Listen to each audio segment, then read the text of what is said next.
want to mention like Republic Poly, ITE, Education, of course. Thank you very much to all of our sponsors in making all of this happen.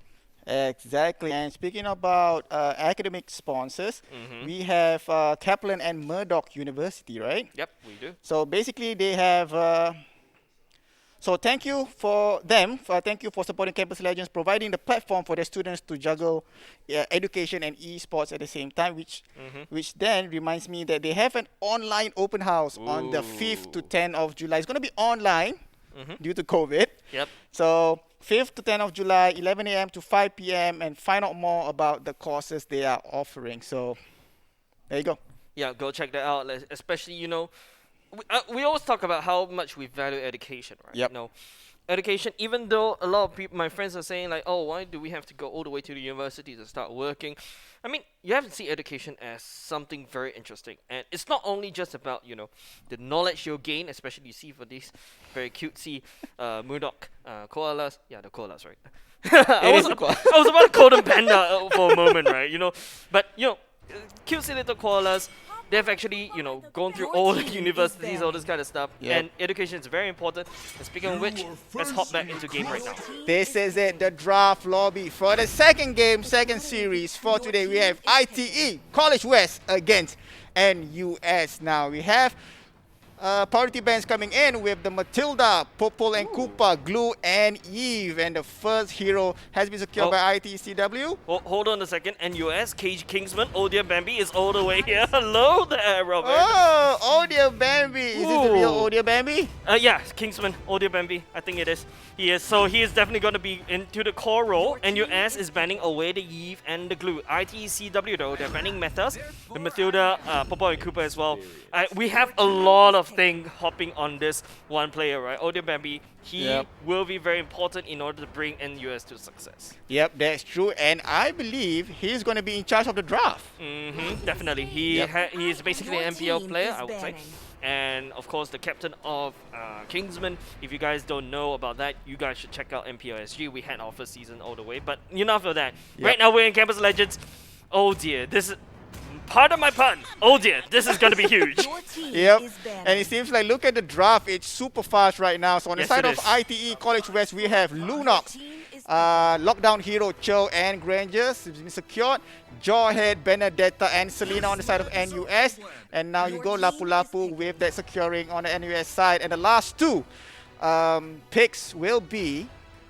Yeah, everything's open, right? You have your off-laners. That Lunox can be flexed. The Cho can be flexed. It's not a lot of information given away by IT College West. But they're going to lock it down the Eudora, which means that the Eudora is going to be the mid lane. The Lunox to the side. Cho now will confirm they're going to go to the side lane. That Akai is the tank role. So, anyways, we haven't seen Audio Bambi's pick yet, but I'm not going to say that Selena Jungle, he did use that during the MPL season. But taking a look at the band, they banned away the Barras, they banned away the Paquito as well. So, everything is wide open. Yep. Everything is wide open. No, calm my silent heart. That's a Leslie Hover. Well, Oh no, okay. Makes sense. calm my beating heart. Oh my god, so that's the last security pick, Audio Bambi with that Harley, and with that attribution, we will assume that he will be the mid laner Definitely. for Team NUS. So now based on this draft alone, Jace, who do you think? Very even, right? Both of them have similar team compositions. You have the Archive from the side of ITCW that's going to work wonders against the Benedetta if you want to push that Benedetta away. You have a lot of burst damage coming in from the side of Eudora. One click stun. Harley is going to be has to play very carefully from the side of NUS, right? Yep. It's just, you can just jump in, but you're going to get Electric Arrow, going to get stunned, and then that's it. Just one rotation of Eudora out, you're gone.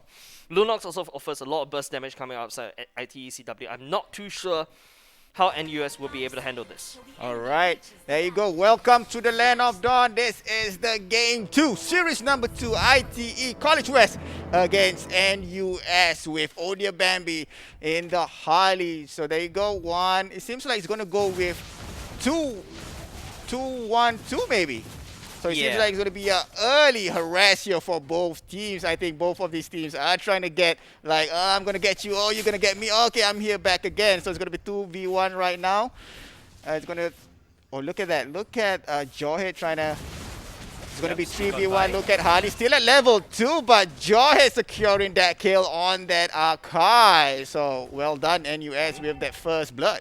Oh, they're be right place at the right time. We'll be able to pick up members of ITECW now. They're focusing a lot of things on top of the top side. Not my favorite thing, because you want to actually defend your Lunox. That Lunox will scale and will be able to burst very quickly. Leave the Cho alone. The Cho will be able to escape out of any sort of weird locations, and now the rotation is coming through. NUS pick up another member in the mid lane. It's just another day in office right from the side of NUS. Masarap though, they are kind of strong with the... There are a team. I'm not too sure whether this Masarap is the actual Masarap from that Masarap team. I'm not too sure, but the point is, the NUS has a very scary lineup, and it all boils down to IDECW. They are new, they are fresh, they provide a different kind of scene coming in to Campus Legends Season 3. Exactly, it's going to be 3v1 here. Oh, last minute escape with that flicker, Lapu Lapu. But look at that. Trying to ambush here on the side of NUS, but it seems like they are not going to go for it. So both teams are going to retreat and regroup. Yeah, solo queue happening at the bottom side. That Lunox will be put slightly at the back. The wind is not on their path this time round. Love J will get sniped down for the side of NUS. Everyone on pickoffs. We've seen this one more combo, right? The Jawhead and Selena being used to great success in NTU in game number 1. And NUS just gonna take it out of the washing bag and reuse it.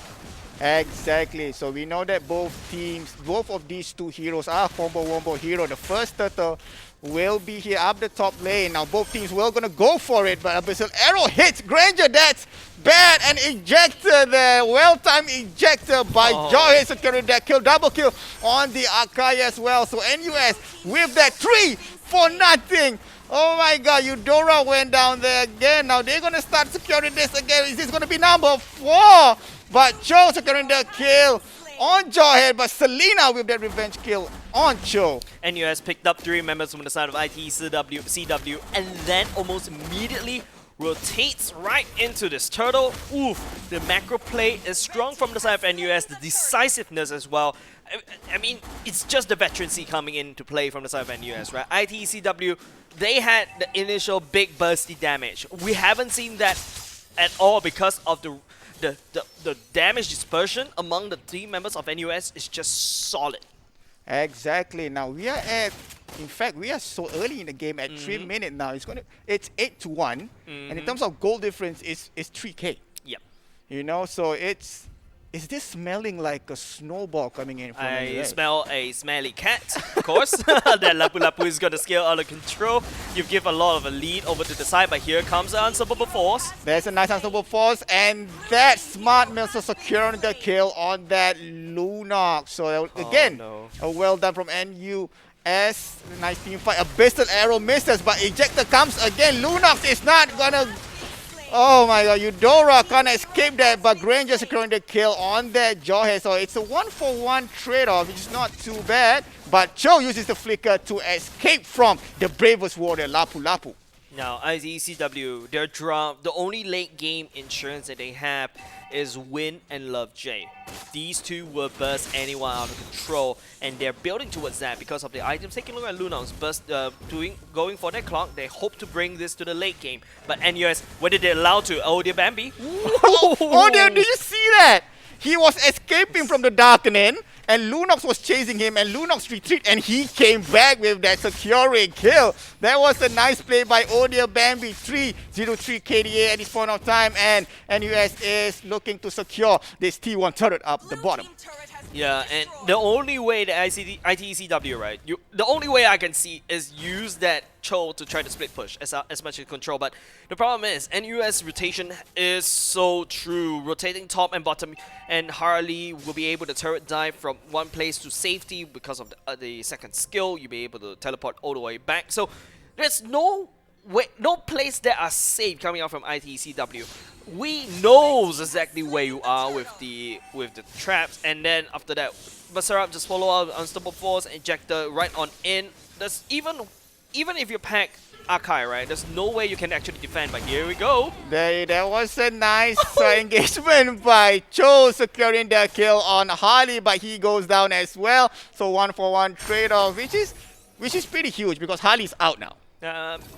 I don't think so. NUS is so far apart that ITECW, there's nothing that they can do. They don't really have the damage item. You can see a 1v2 happening at the bottom side. There you go. Alicto misses the kill, but she will engage again to secure the kill on that Lunox. It's going to be 2v1. Here comes Ranger.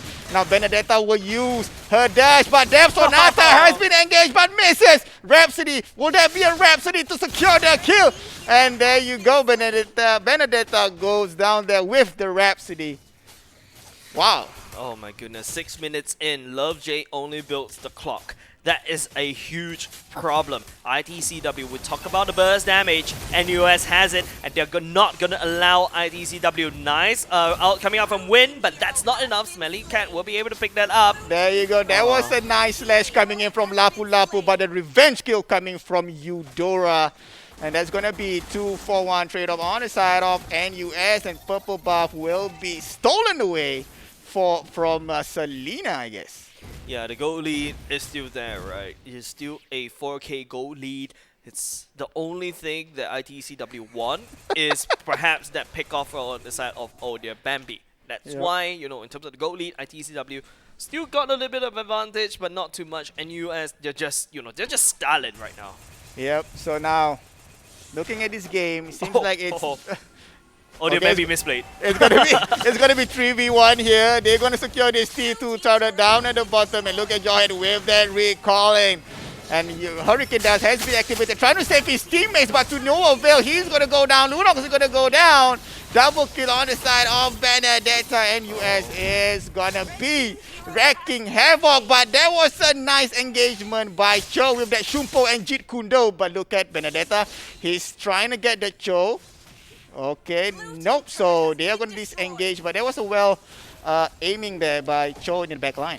Aaron, I think, flickered right on in, used the ultimate just to pick up Audio Bambi. A bit of an overcommitment. Yep. And I don't know, man. Like, NUS is just bringing ITCW all the way to wall. Ejector ejects the Akaido. Ejector ejects the Akai, but here comes Akai with that. Hurricane Dance securing the kill on Jawhead. Selena Abyssal Arrow hits, but she is not going to engage any further because if she does, it's going to be 4v1 under the turret. So that's bad news. Masarap Sus, eject him immediately. He basically ejected the Akai all the way into his teammate. And what ITCW was like, okay, I'll take that. I'll hurricane you right on into my turret.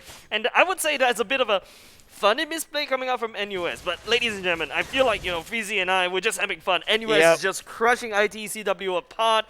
There's no form of burst damage. There's no form of consistent damage. The grandeur is gonna fall in terms of the priority, in terms of the late game. NUS though, they're scaling out of control. You have a Benedetta. You have Smelly Cat as well. Again, but here again, another engagement. Electro has been used to escape, but look at that Hurricane Dance trying to push away the onslaught coming in from NUS, but Harley securing the kill on that Panda, which is, oh my, Akai, and Dev Sonata securing the kill on his own as well. There was a nice flicker ejector by Jawhead, securing the kill on Granger. Nowhere to go. It seems like NUS is gonna be securing this inhibitor turret up in the middle. It's going to be 4v2 as of now, but Lunox and Eudora is back up online. I don't think there's anything that DCW can do. Hurricane Dance more of like a last minute one. Audio Bambi will pick it up with the cards. C coming in for the flank. I don't think NUS wants to commit. They're way too ahead. Almost easily 8k gold lead right now. Exactly. That was a nice Abyssal Hero, but I think that's a misplay by Odia Bambi. He should hit the Eudora instead of the other player, but it seems like the inhibitor turret down at the bottom is going to go down, so it's only one left for ITECW, and you're right. It looks like a GG here. Looks very grim for the side of ITECW. There's no way you're actually clawing all the way back up. Zeus needs to be able to find that Hurricane Dance only if NUS allows it. Now, they've been dividing and conquer top side, mid lane, bottom lane. The minions are going to march in very, very soon from the side of NUS. ITCW, if they have something up their sleeve, they have to pull it out right now. Exactly, and we can see from the bottom lane, 10 seconds left before the first slot comes up. Do you think NUS is going to go for this slot? NUS can definitely go for this Lord. It's wide open, it's free. I mean, you know, Singaporeans, we love free stuff. We love freebies. Heck, if this Lenovo, Legion Lenovo laptop right beside Physicast is free, I take it. And that is the Lord right now. That Lord is open for the side of NUS to take it. And ITCW, they can only defend right now. So, of course, NUS will need that Lord to provide additional pushing power because ITCW, they're back against the wall. Yeah. In order to nail that coffin all the way down, that Lord is the hammer. Exactly, and I believe with this slot, they're going to wait for that before they engage. And do you think they should split push at the end? Oh, definitely. You want to basically split it up. You want to sync up the waves as much as possible. But it feels like NUS is tossing all the strategy books out the window. They're just going to make sure that ITCW, you know, stay in base as long as possible. You know, that's a bit of a PSA all of you guys out there. Stay at home, be safe. That's what ITCW is currently doing right now. The Lord is marching down on the mid and the bot side. It's going to clash on top of this core very, very soon. All right, look at this. The minions coming in from the side of the bottom. Look at that core. Nice ejection there. Trying to get there, but Joyhead trying to escape. This is going to be the Lord is still up and running. They are trying to still get for the kill, but the crystal is going to go down on the first game. NUS securing that will against ITECW. A very decisive win, Fizzy. NUS is just all over the place, making sure that ITCW has no form of retreat. There's no breathing room as well, like this mask that I'm wearing, right? A bit of a PSA, guys. We're gonna have to toss it all the way, but there we go. The post-stats, post-game scene. I think there's nothing interesting to be seen right there. It's just a solid stomp coming out from the side of NUS. Exactly, and again, Joyhead, Selena wrecking havoc in this game. Not only this game, but the first game as well. You know, the first series. Sorry, the first series as well. So as we know that they banned Joyhead and Selena. Sorry, they banned Joyhead. You know, in the first series, second game. So do you think ITECW will ban Joyhead or Selena? I feel like definitely, if there is an advertisement to advertise about, you know, the Selena and Joyhead as the wonderful tag team duo, this is it. This game is it. You can see like how the tag team coming out. Episode Arrow on top of an Ejector, or Unstoppable Force on top of an Arrow. That is a very big CC. There's no way that ITCW could actually handle it. And don't forget, Selena does a lot of damage in the early game as well. The Jawhead is going to wreak havoc. It's basically going to be a bit of a nuisance in your own jungle. And that's basically NUS. And once the Hardy hits level 4, that's it. It's just old friendship comes into play, and then, you know, just walk on over. Yes, ITCW back, they pack a lot of burst damage. Now, I talked about it before the game starts, right? I don't see that at all because they always play from behind and they build items that requires a long time to activate. They built 2 clocks on top of the Lunox, on top of the Eudora. By the time, you know, the clock actually hits the maximum potential, the game is over. Yeah. So, okay, now with that being said, in the second game, ITECW, is it a good idea for them to have 2 tanky heroes, like one in the off lane and one up in the middle? We saw that, in fact, in the first series, right? When SIM going up against NTU. And what the NTU did, they built double marksman. So basically, it's like a game of chess. It's like a game of, you know, who counters who right now. And, you know, NUS, they brought along a veteran in the esports scene. So I'm definitely agreeing that, you know, he's definitely behind there calling the shots. ITCW, yes, they are young, they are new, they are fresh. And of course, it's basically like, you know, adults going up against Candy. Adults holding out Candy away from the kids, right? ITCW, you want to build tanky? Sure, go ahead. And US will just pack a double, you know, marksman draft. All right. And it seems like ITECW knows that Odia Bambi is there. So they're kind of like, oh my god, oh no. But let's say if you're the team captain for ITECW, what would you say to hype up your team? I feel like name tags are just name tags, right? In the end of the day, they're still human. They're still playing like you and I. So don't have to allow like these name tags, these big names to scare you. In fact, you know, just play whatever you're comfortable with. Take this as an experience. We shared that Campus Legends is a platform for all the youths out there to learn, being a pro player. How does it feel like? Do you have a team captain? How do you have a coach? And also not only just, the pro players as well. In fact, Campus Legends is built upon bringing up the youngsters in terms of the production, the casters as well. So, thank you very much to Skoga as well as the Esports Academy for actually helping us out. We're still currently waiting for the last few people to actually enter the draft. Oh no, actually we already got in. So let's head on to the draft. All right, so this is the second game, the second series for today. NUS against ITE College West, and the first game goes to NUS. So let's see what is going to be the first banning coming in from NUS. Would it be Jawhead or is it going to be Nana? Your team Like is it's basically what NTU did, right? NUS and NTU, they're Stalin. And you Your see a team Matilda is ban. So banning. ITCW, they just have the ban meta hero. Yep. Whereas on the side of NUS, your goal is to open up as many meta heroes as you want. You probably have strategies against these meta heroes already. You've already built up the counters. You also practice against them, so they don't need to ban meta heroes. They can ban anything else. Oh, ban someone Your they team like. In is fact, banning. NUS is doing the same. Banning away the Lunox. I said that in the first series. You ban away someone that they're comfortable with. That puts inexperienced Your players team is picking. or less experienced players on a bit of a short stick. Yep. Okay, and Eve again. Eve has been a constant ban since the very beginning. I really want to see Eve if she's available, but for now, she will be banned. Let's see who's going to be the first pick for Team NUS. I believe this is going to be... A Jawhead. Yeah, I think so too. Okay, Selena. Selena. Your team One is of the tag team duo. I feel like the problem about being a first pick, right? You only be able to pick one person. And it's usually kind of crucial for this first pick. You don't get a lot of wombo combo if you want to be a first pick. Usually the people who want to set up the wombo combo in terms of the heroes, right, are the people from the second pick. In fact, it is going to be a Jawhead and the Chang'e. Jawhead taken away from you and NUS. So that is a counter pick coming up from ITECW. Exactly, and that's a smart pick as well. It is. You don't want to give Jawhead again combo wombo with Selena. But with that being said, which means that there you go, Benedetta falls in the hands of NUS with Your team Popol and is Cooper. I believe, correct me if I'm wrong, Popol and Cooper, Selena will be in the mid lane. Yes, definitely. Selena and Popo and Koopa will lay out a lot of mind traps. So basically, NUS is playing the vision game right now. The Benedetta is definitely a flex pick. You can pick again, send it to the mid lane. It's not common. It's quite common outside Singapore.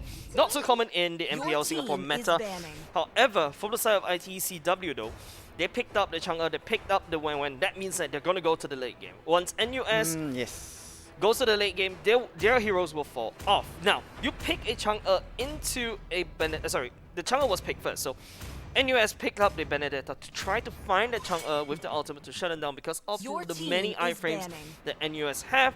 So it's a very good pick for the Benedetta. However, ITCW, it probably set down, how they want to play the game. They're going to go for the late game. Chang'e was going to be wave clearing with the Major Shower very quickly. Your team Let's take is a look at the bans. ITCW banning away that Link, whereas NUS bans away that Cho. Exactly. So we will see. Now, talking about Selena, so Xbox is going to be secured here from ITECW. Xbox, I believe he's been buffed Yep. he's in been the, buffed in, the, in recently. the recent patch. Yep, he's been buffed recently, but haven't seen a resurgence. Oh, no pun intended, guys. Haven't seen a pop off in terms of the popularity on the side lanes. Not too sure what to feel about the Xbox now. There's a period of time where the Xbox was super popular, but you want to fight against NUS, right? Yep. You have Lapu Lapu, you have the Harif. So there's a late game insurance in terms of the Harif. There's also the early game snowball potential in the Selena and the Benedetta, whereas Clint. Yeah. Double marksman pick going up against NUS. NUS bringing on a lot of traps, a lot of mines, so the Clint will be in a lot of trouble, especially if he's trying to actually farm their own jungle. So I need to see, the Jawhead babysitting that Clint as much as possible as he roams around the jungle, or we can see an aggressive Jawhead. Try to make sure that NUS stays in their own jungle and allow that Clint to farm. We've seen these strategies being tossed around by the pro teams. Yeah, I strongly believe that the Xbox is questionable. Yes, right? the Xbox is a little bit questionable. If you have a 2 marksman set, I believe you should have... Jawhead is good. You should have a tanky That's right. offlaner to Someone to hold the front line, like the Exactly. Lapu Lapu. Yep. But the Lapu Lapu was picked up by NUS. So here we go. Welcome to the land of Dawn. This is the second game. Second series, NUS winning the first one. Will this be a clean 2-0? Or will ITCW force this to the third game? It's going to be 2-1, 2 strat for both teams, it seems. So Popol and Koopa will be up there now, returning back in the middle. There you go. It's going to be 2v1 here. Chang'e trying to clear the wave if she can, but she doesn't want to take the risk as of yet. It seems like Clint will be securing that orange buff with the help of Jawhead. We're going to focus here down at the bottom. Selena is hiding in the bush. Abyssal Harrow. Oh, misses that. It's okay. Yeah. It's more like a warning sign. It's like a warning shot, you know, coming out from the Yeah. side of NUS. Now, ITECW, we talked about how the Jawhead have to babysit, you know, the clean farming. There you go. Zeus doing exactly that save. NUS Masarap and we is trying to poke as much as possible. But you can see how, what we talk about non-committal. You send in the wolf, you don't really need to risk anything. And that's the power of Popo and Koopa. We've seen this up against a lot of pro teams, right? Basically, there's a lot of minds that ITECW is stepping in. There's no one that can actually reliably clear that, and there we go, here we go again. It just steals off that jungle creep and it walks off. Flicker will be used. Flicker will be used, plus the ejector with a double wombo combo. First blast securing that kill that Jawhead on the Popol and Koopa. Now speaking about Selena and Popol and Koopa, I get what you mean by the traps. It's okay. Before that, here comes 2v1 Xbox. Like I mentioned before, this is a questionable pick. Will he survive? It seems like he's going to survive. There's no minions coming in. Escape with a silver of health there, Xbox. But look at Abyssal misses. But she wants this bad, and she got that kill on the Xbox. A very greedy play coming up from NUS, right? A lot of flickers was used just to secure that Xbox. That flicker could be saved better for that upcoming turtle fight, but in fact, NUS, they probably want to double down on the harass. Take a look at the XP lead, right? Odia Bambi was actually able to hit that level 4 first as compared to Aaron. But take a look at the gold lead. This means that she's been farming a lot more in their own jungle, and you know, you can see how Zeus is having a bit of difficulties trying to protect Masarap, and well as we just lands out all the trap, but here we come. Alright, 3v2, trying to secure the turtle for both teams. Xbox here coming in for the 5 Meteor Shower has been activated, but there you go. Benedetta securing the turtle, the first turtle for Team NUS, and both teams are going to retreat and regroup. Yeah, the traps is just so valuable right there. Landing down the traps, making sure that Chang'e doesn't dare to walk in. And if that Love J actually walks in, he's gonna get spotted, and therefore NUS will be able to make the smart decision and use it. Zeus is just walking around trying to clear as much traps as possible. As we see a 1v1 happening at the bottom side. There Not you gonna go. commit. Zaman Force has been laid down there, but here comes Popol and Koopa. I don't think they're going to commit. She's going to recall that back. That was a nice Abyssal Arrow, but no support coming in, but Joy is coming in there. Alecto has been used. Look at Win trying to run away from that onslaught on the bush itself, misses. And here goes. The team fight will not happen, and both teams will retreat and regroup for now. Yeah, Clint was very vital. Aaron was left unattended at the backside, so he's gonna unleash a load of damage, just like, you know, transitioning between his abilities and his basic attack. So that's why he is able to dish out all the damage from afar. Odia Bambi, as well as the members of NUS, they're trying to zero in on tops of Wit. Now, that means that Win is going to have to play a little bit more safer, because that 1-1 is going to shred them uncontrollably with a crossbow attack closer to the late game. But, you know, it depends on whether NUS wants to bring it. Now, we don't really see a very big gold gap as compared to game number 1. Yes. In game number 2, it feels like Audio... Okay, I mean, this is going to escalate that gold lead right now. That was a nice engagement from Odia Bambi with the Benedetta securing the kill on that 1-1, which is huge. And they're going to cut this wave and probably trying to get that tier 1 turret down at the bottom. But we're going to focus here up the top lane. It's going to be Xbox with Lapu Lapu. A bit of a mismatch, if you will. But look at the Lapu Lapu at level 7. Here comes the gang.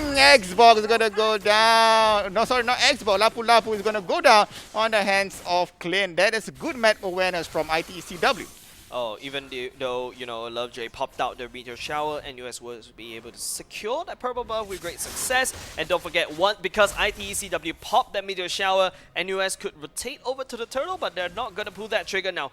We talked about, the late game, right? Yep. If you take a look at NUS, it all boils down to C and as well as Bambi to be able to pick off the members that's gonna wreak havoc in the back line.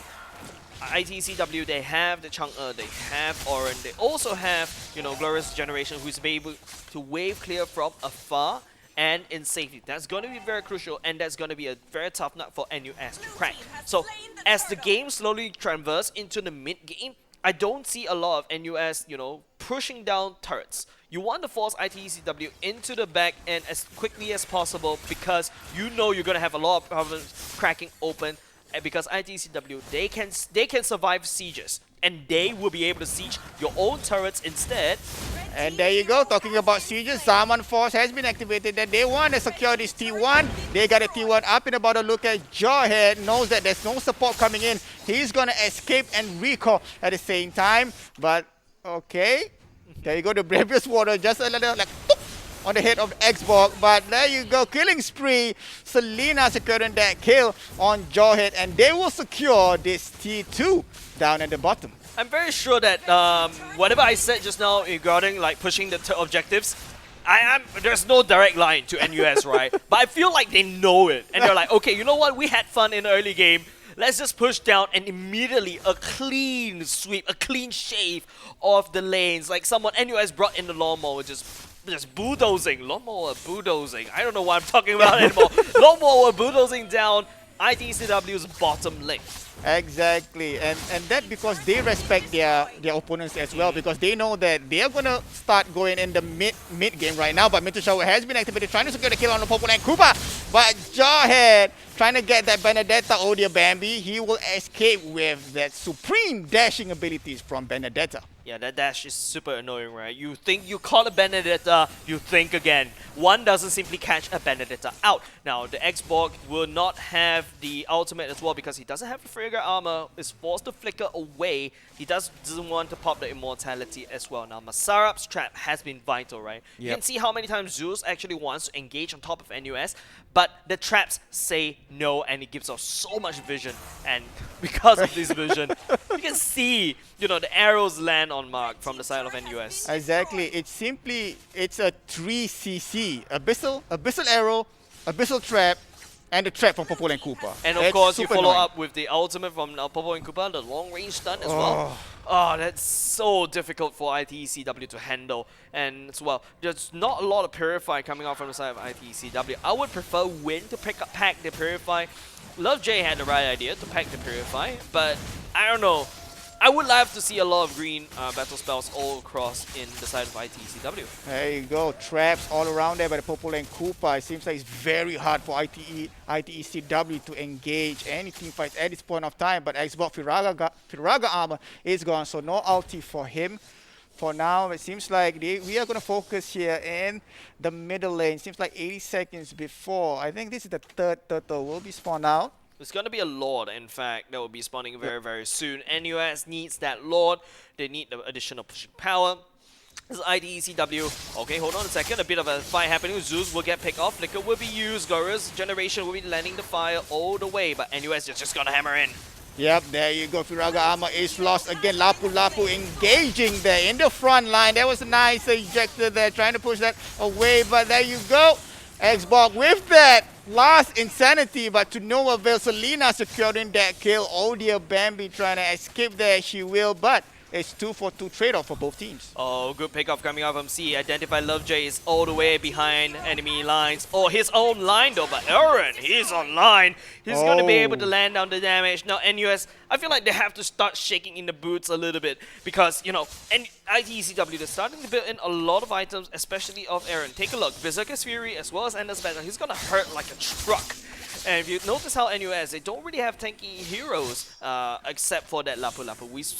Same could be said over to the side of ITECW, but Odia Bambi, he's just making these risky plays.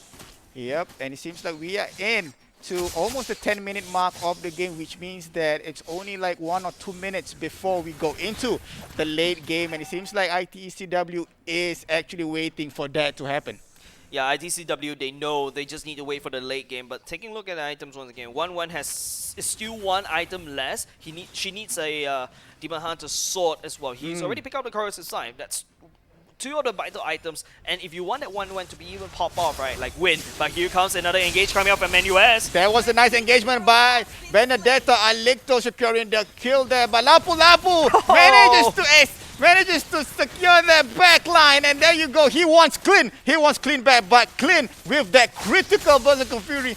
There you go. Clint is going to go down on the hands of Odia Bambi, killing spree. There you go. Odia Bambi with that kill, and Zaman Force has been activated there by Harif. And they're going to secure the inhibitor up in the middle, but look at Win. Why is she engaging at that point of time? There was no support coming in. A Bristle Arrow hit, but Jawhead trying to save his teammates, and Selena is not going to engage further at that point of time. And it seems like, wow, this is it. Lord is up.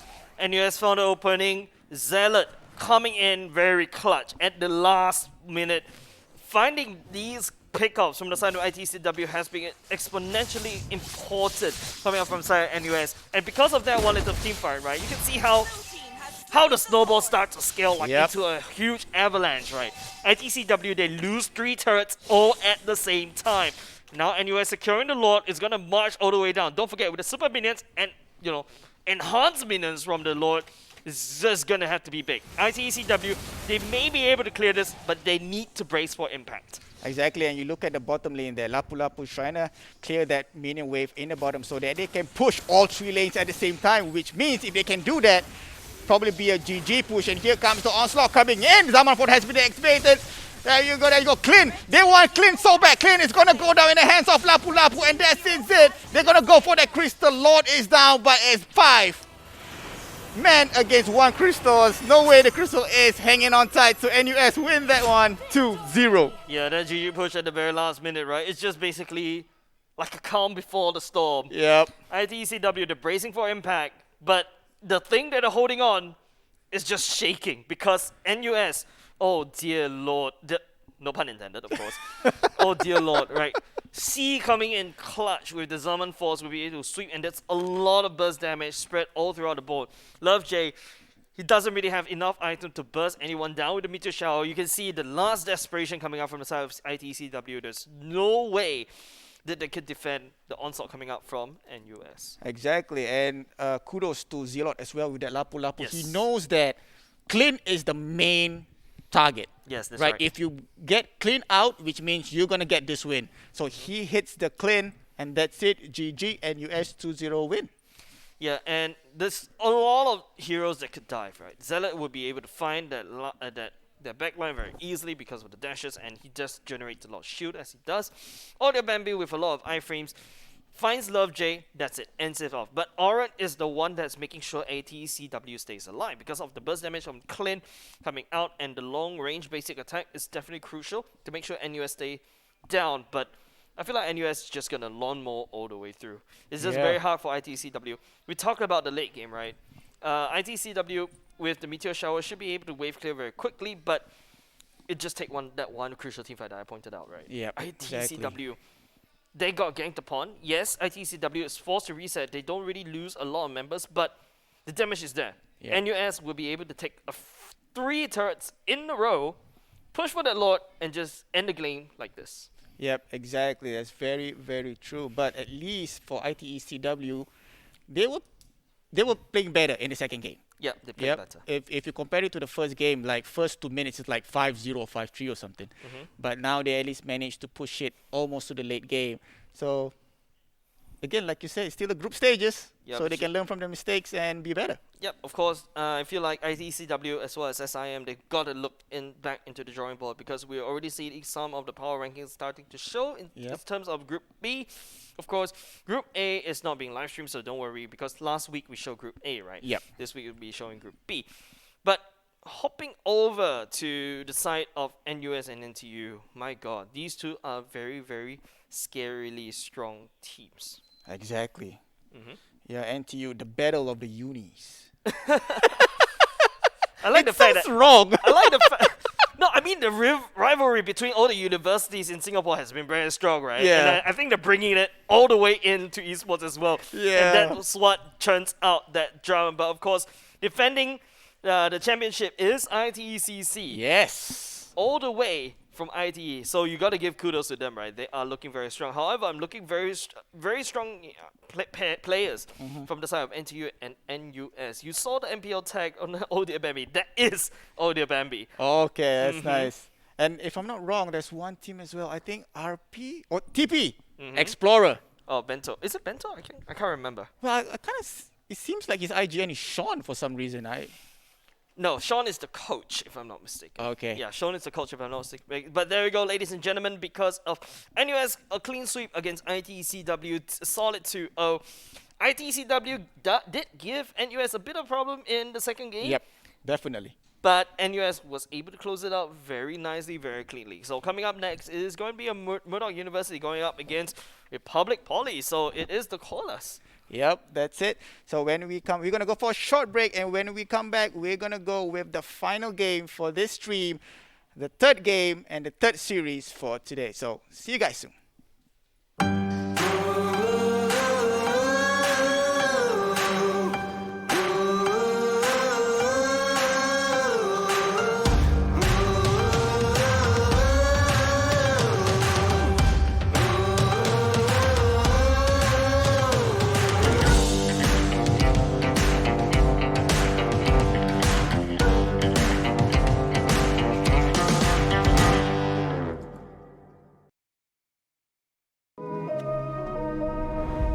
A lot of my painting is about movement. I really gravitated to the circle, and from the circle came the atom. It's like the center of everything, the universe, our biology, all of it. The atom is constantly in motion. We're introducing activewear. It's the best way I can represent with Uniqlo.